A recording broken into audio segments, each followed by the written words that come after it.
ಏನಿವತ್ತು ಕಾಮಾಕ್ಷಮ್ಮ ಬಡಾವಣೆಯ ರೈಲ್ವೆ ನಿಲ್ದಾಣ ಅಡಿಗಳ ದೂರದಲ್ಲಿದೆ. 10 ಅಡಿಗಳ ದೂರದಲ್ಲಿ ಇಲ್ಲಿ MRP ಅಂದರೆ ಬಾರನ್ನು ಇಲ್ಲಿ ಸ್ಯಾಂಕ್ಷನ್ ಮಾಡಿರೋದು ನಮ್ಮ ಕಿವಿಗೆ ಬಿದ್ದಿರ್ತದೆ. ಬಾರ್ ಆ್ಯಂಡ್ ರೆಸ್ಟೋರೆಂಟ್ ದಯಮಾಡಿ ಶಾಸಕರ ಗಮನಕ್ಕೆ ಬಂದಿದೆಯೋ ಇಲ್ವೋ ಗೊತ್ತಿಲ್ಲ.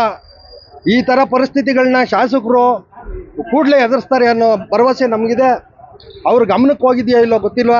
ನಾಳೆ ನಾವು ಕಾಮಾಕ್ಷಮ್ಮ ಬಡಾವಣೆಯ ಎಲ್ಲ ಸಾರ್ವಜನಿಕರು ಮತ್ತು ನೇಕಾರರು ಶಾಸಕರ ಬಳಿ ಹೋಗಿ ಮನವಿಯನ್ನು ಕೊಡಲಿದ್ದೇವೆ. ಏನಿದು ವಾಸ ಪ್ರದೇಶವಾಗಿದೆ, ಇಲ್ಲಿ ಯಾವುದೇ ಕಾರಣಕ್ಕೂ ಸುಮಾರು 20 ವರ್ಷಗಳ ಹಿಂದೆಯೇ ಇಲ್ಲಿ ಬಾರ್ ಮಾಡಬೇಕು ಅಂತ ಹುನ್ನಾರ ನಡೆದಿತ್ತು. ಆಗಲೂ ಸಹ ನಾವು ಇದೇ ರೀತಿ ಪ್ರತಿಭಟನೆಗಳನ್ನ ಮಾಡಿ ಅದನ್ನು ತೆರವು ಮಾಡಿಸಿದ್ವಿ. ದಯಮಾಡಿ ಶಾಸಕರ ಗಮನಕ್ಕೆ ಹೋಗಿದೆಯೋ ಇಲ್ವೋ ಗೊತ್ತಿಲ್ಲ. ಶಾಸಕರು ದಯಮಾಡಿ ಇದನ್ನು ಮನದಟ್ಟು ಮಾಡಿಕೊಂಡು ಈ ಒಂದು ಪ್ರದೇಶದಲ್ಲಿ ಅವರಂತೂ ಇಲ್ಲಿ ಮಾಡೋದಕ್ಕೆ ಬಿಡೋದಿಲ್ಲ ಅನ್ನೋ ಅಭಿಪ್ರಾಯ ಎಲ್ಲ ಮುಖಂಡರಲ್ಲೂ ಇದೆ. ದಯಮಾಡಿ ಇಲ್ಲಿ ಯಾರು ಅಬಕಾರಿ ಅಧಿಕಾರಿ ಇದ್ದೀರಿ, 100 ಅಡಿಗಳ ಅಂತರ ಇಲ್ಲ. ಇಲ್ಲಿ ಯಾವ ಕಾರಣಕ್ಕಾಗಿ ನೀವು ಬಾರನ್ನು ಕೊಡ್ತೀರಿ?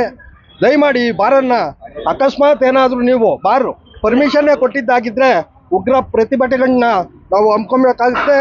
ದಯಮಾಡಿ ಶಾಸಕರು ಸಹ ಇದರಲ್ಲಿ ಭಾಗಿಯಾಗಿ ನಮ್ಮ ಕೈ ಜೋಡಿಸ್ಬೇಕು ಅಂತ ಕೇಳ್ಕೊತೀವಿ.